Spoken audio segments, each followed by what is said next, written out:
Ayan, mayroon na palang solar, no? Okay, so titignan natin.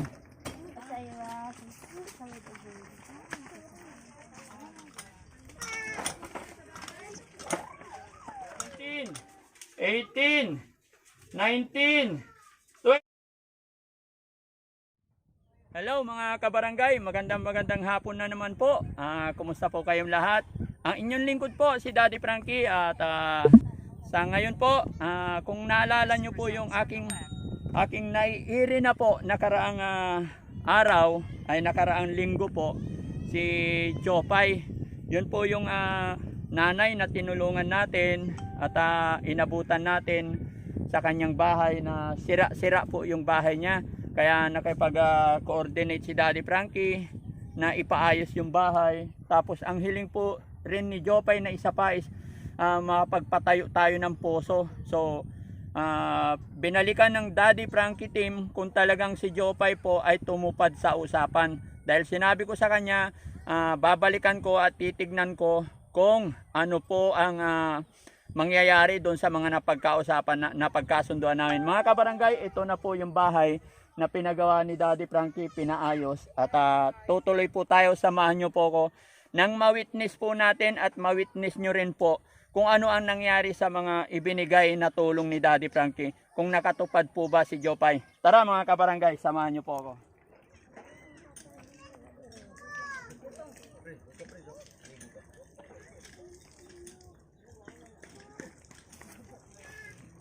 Ayan. Hello. Ito na yung bahay ni Jopay, no? Yun na yun si Jopay. Tara mga kabarangay. Nandito na. Ayan. Jopay, kumusta na? Ito na yung posong pinatayo mo. Opo.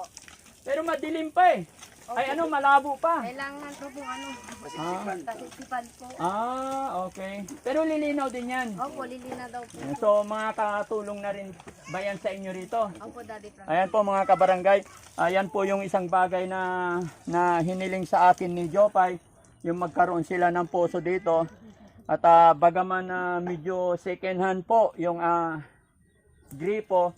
Pero ayon sa kanila isa malaking bagay na po yan. Ang importante po, hindi na po sila iigib sa malayo. Kaya salamat sa Diyos, pasalamat din ako kay Jopay. Kasi sinabi ko sa kanya na yung mga ibibigay kong tulong sa kanya is ayaw kong mapunta sa wala. Kaya ayan, masaya si Daddy Frankie kasi pagdating ko po, mayroon ng gripo at saka naayos na rin yung bahay. Jopay, pwede ba nating silipin yung bahay mo? Opo. Ayan, mga kabarangay, samahan niyo po kami.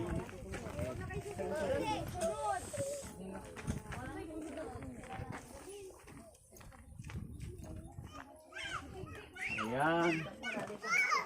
Ayan, salamat sa Diyos. Ayan, okay na. Medyo maliwalas. Unlike before, nakaraan mga kabarangay, punta ko dito, wala pang side ito, dito sila natutulog. At magulo pa ho ang kanilang bahay. Pero ngayon, awa ng Diyos, medyo safety na. Kasi nung nakaraan po talaga, ako yung natatakot kasi baka malaglag ang kanilang anak. Pero ngayon, okay na. At saka yung usapan natin, no, tawag nito, yung ilaw, ang tawag nito? Yung solar po. Solar, nakabili ka rin? Opo, ito po. Okay. So, ilaw lang talaga siya. Opo, hindi pa, pag may electric fan daw po siya, madali daw po masira yung solar daw po. Kaya ito daw po, pang bahay daw po talaga. Pero di ba sinabi ko kasi sa'yo noon, bago ka bumili ng solar, pag-aralan mong maigi. Pag-isipan mong maigi, itanong mo muna kung magkano. Di ba? Pero by the way, okay, masaya na rin ako kahit papano may ilaw na. Ayan, di ba? Asan ang asawa mo? Nagtatrabaho po siya. Ayun, very good. Kailangan maghanap din ng trabaho, no? Opo. Kasi yung mga tumutulong sa atin, hindi po panghabang buhay yan. Hindi po kami habang buhay natutulong lang. Sa panimula, bibigay kami ng tulong pero hindi natin iaasa, So, Opo. ayan. So, okay naman na, no? Opo, okay naman na. Tingnan nga natin yung solar. Ayan. Pero maliit lang, no? Gaano katagal yan? Anong warranty niyan? Sa 1 year daw po. 1 year warranty din. Opo. Maliwanag naman paggabi. Maliwanag po. Okay. Buti nagkasya naman na yung budget natin, no? Ayan, matibay naman na. Ayan. Pero natanong mo na kung magkano yung magkano yung kuryente. Opo, natanong ko po sa ano po kagawad po. Oo. Nasa 20K daw po. Oh, 20K, magkakaroon ka na ng ilaw dito? Opo, Magkakaroon ka na ng sariling metro? Opo. Oh. Hahanapan pa daw pa po nung yung nagamit na. Yung mga na po, second hand na po. Gaano ka kasigurado na pag may 20K tayo magkakaroon ka na ng ilaw? Pag nagkabit ba tayo dito nagpakabit tayo ng ilaw, nakasiguro ka na ba sa bahay mo na wala nang magrereklamo sa atin? Wala lang po. Pero po, pag papalisin kami dito, pwede naman po namin kunin yung yung kuryente po, yung ay, ganon? pundador, opo.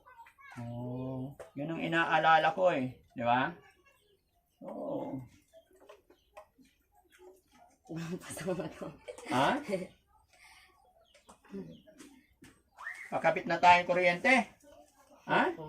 Ayan mga kabarangay, yung gaya ng pangako ko po kay Jopay, pakakabitan ko po ng kuryente para magkaroon ng electric fan at maging kampante sa pag-aaral yung kanilang mga anak, tsaka kanyang mga kapatid din po. Yaman din na nagawan na ng paraan yung bahay. Unlike before talaga, mga wala pang dingding, butas-butas, pero salamat naman, ngayon okay na. Pero siyempre, unahin natin yung pangunahing pangailangan ni Jopay. Kaya dahil sa sinabi niya, papakabitan ng kuryente is 20,000. So, ibibigay na po natin ngayon yan, Jopay. Sigurado ka na makakabitan ng 20, ha? Pagbalik ko, meron na. Opo. Promise? Promise po. Yes, okay. Bibigyan natin si Jopay ng pampakabit ng kuryente, mga kabarangay. Para sa ganun lumiwanag na tong area. Kasi mga kabarangay, magmula doon hanggang dito po, halos lahat sila wala pa akong nakikitang may kuryente. Mangilan-ngilan, iisa lang po. So sa palagay ko po mga kabarangay, pag isa sa kanila nakabitan natin ng kuryente, medyo liliwanag na po ito. At unti-unti magkakaroon na ng ilaw. Baka sa panimula ng bahay ni Jopay magkakaroon ng kuryente, sunod-sunod na po yan. Ito mga kabarangay, Jopay, bibigyan kita, pangako mo. Pagbalik ko, kailangan may kuryente tayo, ha? Huwag natin gagamitin sa iba. Okay? Yung asawa mo maghanap ng trabaho, ha? Okay, tanggapin mo to. 1, 2, 3, 4, 5, 6, 7, 8, 9, 10, 11, 12, 13, 14, 15, 16, 17, 18, 19, 20. Mga kabarangay, umiiyak si Jopay.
Makaahon din kayo sa kahirapan, ha? Pagbutihin natin, manalig tayo sa Panginoon lagi, ha? Wag tayong susuko, ano man ang pagsubok. Hindi ibibigay ni God sa atin yan kung hindi natin kakayanin, no? Basta tulong-tulong lang kayong mag-asawa lagi, no? At syempre, wag tayong makakalimot sa mga magulang natin, no? Maging mabait tayo sa ating kapwa-tao, ha? Hindi porket nagkaroon tayo ng ganito, medyo lalaki ulo natin, hindi pwede, ha? Okay, happy? Happy po. Ayan, so pasalamat ka sa mga viewers ni mga subscriber ni Daddy Frankie. Ayan. Maraming salamat po kay Daddy Frankie at sa lahat ng mga nag-aabang po kay Daddy Frankie, maghintay lang po kayo. Ayan. Okay. Maraming salamat din po sa mga kasama ni Daddy Frankie. Ayan. So mga kabarangay, mga kabarangay, maraming salamat po muli. Isang pamilya na naman po ang natulungan ni Daddy Frankie. Binalikan ko po talaga siya kasi nung unang punta ko po dito, awang-awa ako sa status ng kanilang bahay. Natutulog sila dito, butas-butas po.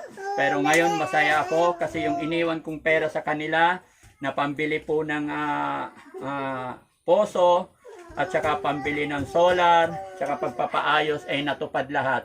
Gaya ng sinabi ko sa kanya before, gusto ko lahat ng napagkasunduan namin is matutupad. Ayun, dahil sa gantimpala ko sa kanya, dahil tumupad po siya sa usapan, pakakabitan ko na rin ulit ng kuryente si Jopay. Yan. Maraming salamat. Palakpakan naman natin si Jopay. Yan. Once again mga kabarangay, maraming salamat po. Magbabay ka sa ating mga Ayan. Bye po. Salamat. Mga kabarangay, God bless po. Maraming salamat po. Bye-bye po.